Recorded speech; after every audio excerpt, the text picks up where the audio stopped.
Et salut les amis, j'espère que vous allez bien. Nous revoici, nous revoilà pour une nouvelle vidéo.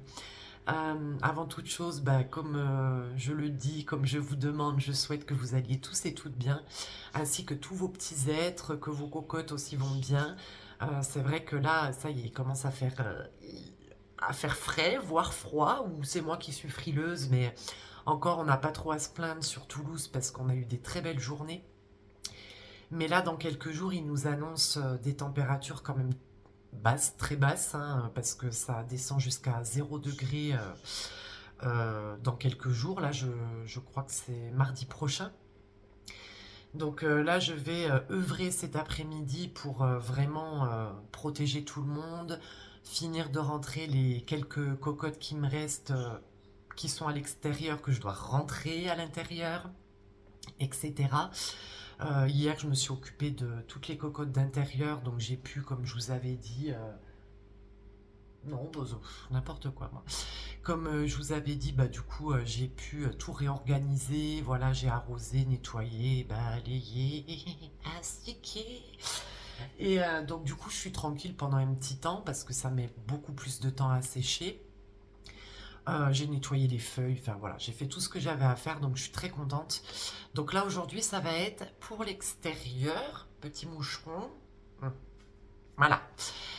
Et du coup alors aujourd'hui j'ai choisi le thème de l'ancrage. Alors pourquoi? Tout simplement parce que je pense que en ce moment c'est quand même de ce que j'ai pu entendre avec les personnes avec qui j'ai pu parler, que je connais bien, très bien, ou voire pas du tout. Vraiment on va dire une énergie assez lourde, quoi. Vraiment, cette année 2025, ça a été quand même particulièrement éprouvant, dans le sens où c'est quand même une année 9, donc en numérologie, le 9 c'est fin de cycle, donc on peut avoir l'impression que tout fout le camp, que tout ce qui n'est plus aligné ou tout ce qui n'est plus bon pour soi euh, doit partir, doit se finir. Donc c'est vraiment une année de nettoyage, tant sur le plan émotionnel, dans la matière, donc tout ce qui est professionnel, envie de changer, envie de changer de vie, de déménager, des grosses remises en question, beaucoup de couples qui se séparent, beaucoup de relations qui se terminent, vraiment beaucoup de choses du passé qui peuvent remonter aussi, qui potentiellement n'ont pas été réglées. Et je vous parle vraiment des gros cailloux, comme je vous disais l'autre fois, qu'on traîne dans son sac à dos et qui peuvent du coup euh, perturber notre présent. Et bien sûr, si c'est pas réglé, je mets des guillemets parce que ça parlera pas à tout le monde et que je peux pas faire une généralité, bien évidemment. Et puis, comme je disais, c'est pas une course, hein. Chacun va et chacune va à son rythme. Mais du coup, voilà, ça peut, c'est vraiment une année qui peut être, et du coup, qui provoque vraiment du stress, de l'anxiété, euh, des maux physiques, des migraines, une grosse fatigue. Bien sûr, petite parenthèse, quand je vous donne des symptômes comme ça, et dans ce qui va suivre dans la vidéo, bien sûr, si vous sentez que vous n'allez pas bien, que il y a quelque chose que vous sentez qui tourne pas rond physiquement, allez voir un médecin. On ne peut pas tout ramener euh, et tout traduire euh, par tout ce qui est voilà, on va dire la spiritualité au sens large. Là, je vais vous donner quelques symptômes, on va dire, mais bien sûr, si vous vous sentez pas bien, allez voir un médecin. C'est important, bien sûr, de le souligner. Donc en fait, je trouvais ça vraiment intéressant, en plus pour les personnes qui ne sauraient pas ce que c'est l'ancrage, ou qui ne sauraient pas comment faire, ou qui penseraient que c'est réservé à une certaine catégorie de personnes, de démystifier un petit peu ça. Et je sais que ça peut énormément aider. Donc on va voir un petit peu qu'est-ce que c'est l'ancrage, euh, comment s'ancrer déjà, par quoi ça passe, etc. Donc je vous laisse regarder, bien sûr mes amis, n'hésitez pas si vous avez des questions ou si vous voulez apporter votre témoignage, enfin voilà, si le cœur vous en dit. Et voilà. Donc je vous laisse avec la vidéo.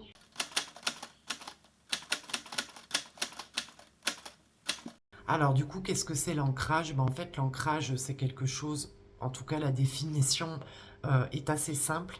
C'est en fait le fait de vivre le moment présent, de vivre le moment présent en conscience. Le fait d'écouter son corps, de se poser et de pouvoir, si vous voulez, moi je le vois comme ça, de pouvoir vraiment se reconnecter à soi, à son corps, à ses émotions, tout en laissant en fait le plus possible le mental de côté. L'ancrage, ça permet justement euh,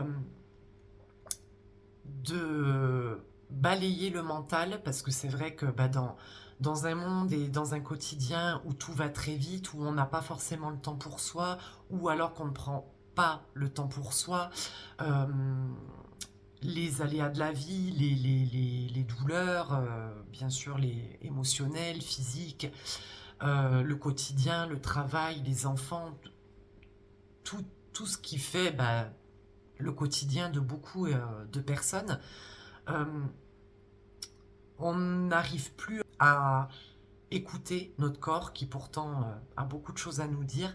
Et l'ancrage, en fait, c'est vraiment faire quelque chose en conscience qui nous fait du bien, surtout, dans le moment présent. Voilà ce qu'est l'ancrage.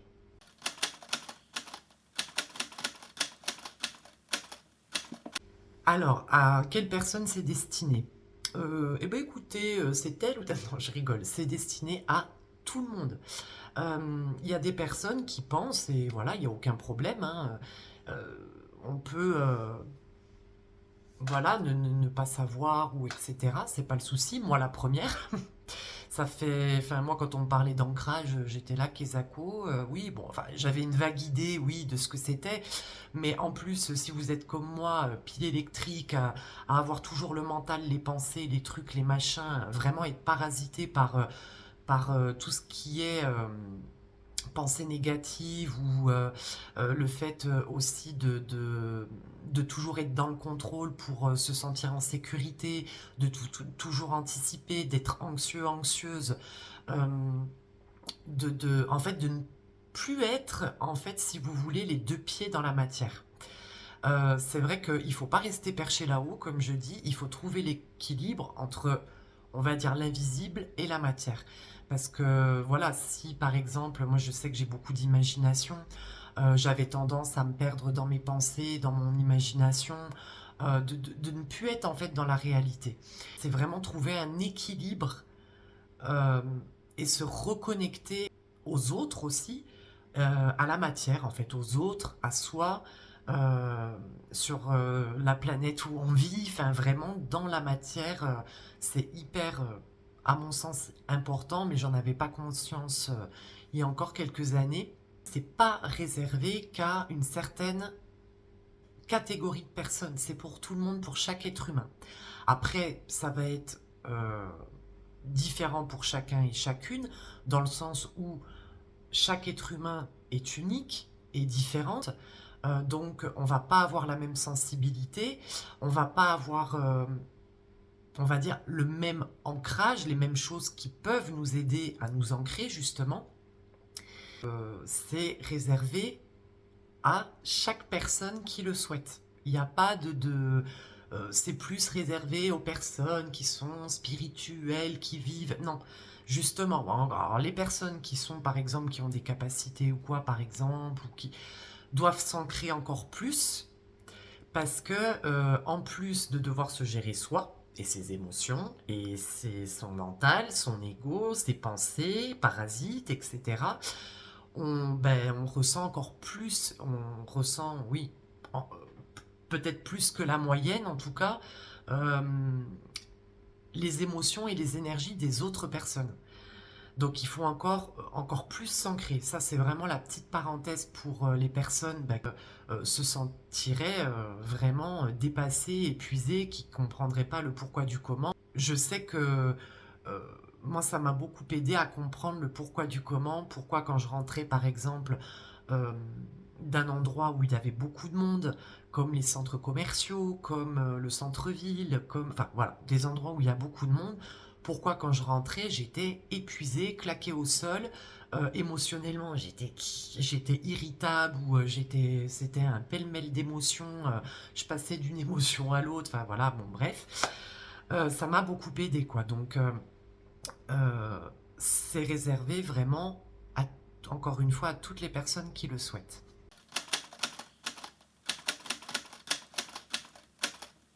Alors, comment on fait? Comment on fait pour s'ancrer? Bah, moi, je vous dirais une chose très simple. Comment moi je le vois avec mes propres mots, comment je l'ai vécu, etc. Après, hein, comme je dis souvent, prenez ce qui vous parle et jetez le reste.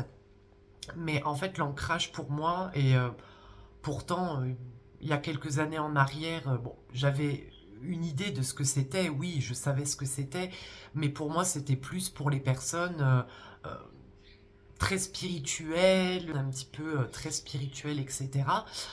C'était pas pour moi parce que j'étais trop speed, j'étais une vraie pile électrique, je le suis toujours, mais je me suis apaisée. Mais c'était faire du yoga, de la méditation, voilà, en position lotus et en récitant des hymnes. Voilà comment je le voyais, très, très clairement. Et en fait, ce que j'ai remarqué, et c'est pour ça que je dis que ma passion des plantes, du monde végétal et notamment de mes chères cocottes, de mes chairs et tendres, n'est plus dissociable de ce que je suis, de mon parcours, de mon chemin. Euh, Ça a été comme pareil, comme je l'ai dit la dernière fois, un très très beau cadeau de l'univers parce que qu'on m'a amené ça en plus dans un moment bah, où j'étais vraiment bas, en burn-out et c'est arrivé à ce moment-là. D'ailleurs, que ça a commencé, que tout a commencé avec elle. Euh, c'est grâce à elle quand même que je peux lâcher, que je peux lâcher prise. Parce que quand je m'occupe d'elle, j'en avais pas conscience au tout début, je m'occupais d'elle, mais euh, c'était pas que c'était mécanique, mais je me rendais pas compte en fait que quand je m'occupais d'elle, mon mental foutait le camp, me foutait la paix, mon anxiété aussi, mon stress, le fait de vouloir tout contrôler. J'étais vraiment dans une déconnexion. J'étais déconnectée, mais dans le bon sens du terme, parce que en fait, c'était que des choses qui me parasitaient, quoi. Des pensées qui me parasitaient, enfin, je repartais beaucoup dans le... Soit j'étais dans le passé, soit j'étais dans le futur, donc c'était des pensées liées à ça. Qu'est-ce que c'était le mental, ouais, voilà, comment ça va se passer, et puis ça, et puis si, voilà, mais ouais, mais ça, je peux pas. Voilà. Ça pouvait être, voilà, l'anxiété, du coup, parce que notre cher meilleur ennemi, l'anxiété, du coup, ben, ramène son postérieur, comme je dis, et puis on rajoute une couche. Le contrôle aussi, pour se sentir en sécurité. Et en fait, il n'y a pas longtemps, en fait, oui, il y a quand même quelques mois en arrière, je me suis rendu compte, en fait, que j'ai pris conscience, en fait, que quand je m'occupais de mes plantes et de mon chez-moi, même quand je fais le ménage, hein, voilà, je fais le ménage, j'écoute de la musique, quand vraiment je suis dans mon monde à moi, dans ce que j'aime faire, c'est là où je déconnecte. Je déconnecte en fait de ces pensées, de ce mental, de l'ego, et je m'en suis rendu compte il n'y a quand même pas si longtemps que ça. Et pour moi, c'est ça l'ancrage. C'est faire quelque chose qui vous fait du bien. Ça peut être faire la cuisine, si comme moi vous adorez cuisiner, le fait de faire un gâteau, enfin vraiment une recette que vous aviez toujours envie de faire, bah, c'est le fait d'être en fait dans l'instant présent et en conscience dans quelque chose que vous faites et que vous aimez, dans l'instant T. Euh, voilà, bah, je sais qu'il y a beaucoup de plantes addicts, de copains, copines, de plantes ici. Voilà, s'occuper de ces plantes, de tous ces petits êtres et du coup de s'émerveiller, de voir les petites bestioles. Moi là-dessus, je suis très friande et ça, c'est en plus, je pense que l'ancrage aussi, c'est relié quand même à son enfant intérieur, vraiment. C'est-à-dire que aussi la dernière fois, je me disais, mais quelque chose qui m'est venu parce que en fait, ça remontait. Il y a quelques temps en arrière, en fait, il y avait beaucoup de choses de mon enfance qui remontaient. Et c'était beaucoup de moments, en fait, quand j'étais dans la nature. Et ça a été, en fait, en lien et au moment où j'ai pris conscience que les plantes me permettaient, en fait, bah, de m'ancrer, de vraiment me reconnecter à moi. Et c'était dans la même période. Et à ce moment-là, j'avais plein de souvenirs en fait de mon enfance, que j'étais tout le temps dehors, que j'étais tout le temps avec les bestioles, que j'allais dans la forêt, dans les champs. En plus, bah, je viens d'un petit village en Franche-Comté, fin fond de la Franche-Comté, un tout petit village qui était très nature. J'allais voir les chevaux, enfin tout était... Ces souvenirs-là, en fait, qui remontaient, étaient toujours reliés à la nature. Et en fait, je me suis dit, c'est dingue parce que en fait, mes plus beaux souvenirs d'enfance, c'était ça. C'était vraiment la nature, le fait... bah, ma maman pourrait vous le confirmer, elle me donnait les boîtes de coton-tige, je m'amusais à prendre les gendarmes, à les mettre dedans. Voilà, bon. C'est plein de souvenirs comme ça et aussi plein de plats, de gâteaux que faisait ma maman, bon, qu'elle fait toujours, mais voilà, qui est très bonne cuisinière et que j'avais oublié en fait. C'est des moments que j'avais oubliés et, et c'est là que je me suis dit, ah ouais, d'accord, je comprends mieux. Et c'est à ce moment-là aussi que je me suis dit, c'est dingue parce que bah, les cocottes sont arrivées, bah, je ne crois pas déjà au hasard, pas du tout, mais là encore moins parce que je me dis, elles sont vraiment arrivées à un moment où oui, ça n'allait pas, mais en tout cas dans, dans le temps qu'elles m'ont vraiment permis en fait d'avoir ces moments pour moi, d'avoir ces moments de lâcher prise, de laisser le mental de côté. Donc là, je vous parle de moi, bon, je, je, c'est le meilleur exemple que je puisse vous donner, voilà.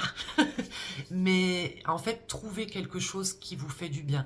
Ça peut être, donc voilà, les plantes, la cuisine. En plus, les plantes, je continue un petit peu, mais le fait d'aller se promener en nature, ça fait énormément de bien. Ça permet c'est vraiment un lien avec la terre, avec la nature. Allez marcher, même si vous aimez marcher, allez marcher en nature. Vous allez voir, ça fait énormément de bien. Ça peut être la cuisine, ça peut être écouter de la musique, ça peut être, je sais pas, moi, vous aimez la mécanique, bah vous, voilà, vous trafiquez parce que vous avez envie, voilà, de faire quelque chose, vous avez un projet. C'est vraiment un moment pour se reconnecter à soi. J'insiste là-dessus parce que c'est un moment qui vous appartient. Je sais que ça peut être difficile dans un quotidien où tout va vite, où tout va trop vite, où on est quelque part happé aussi, voilà, par tout ce qui est les écrans, par tout ce qui est le travail, la vie quotidienne, les enfants, enfin voilà, tout ça mélangé. C'est, je pense, important en fait d'avoir même si c'est des petits moments de quelques minutes.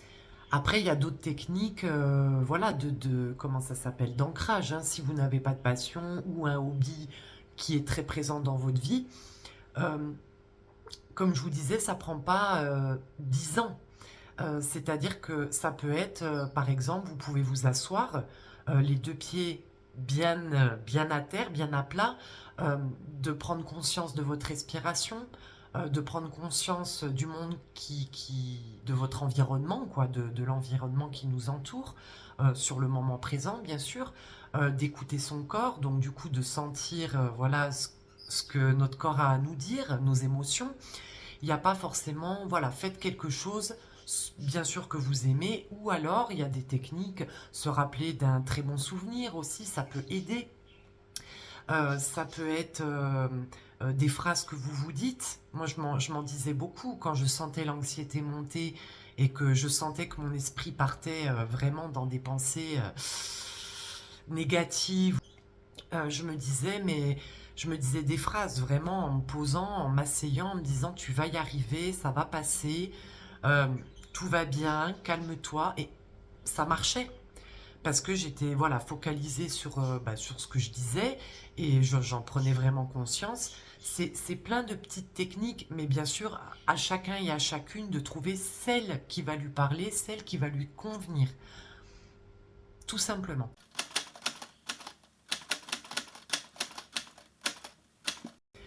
Bah, les bienfaits, pour moi, ça va être retrouver déjà une stabilité émotionnelle, c'est-à-dire que, en fait, le fait de s'ancrer va permettre de mieux gérer l'anxiété, je vous dis pas que c'est magique, que ça va se faire à la claque, en claquant des doigts, non.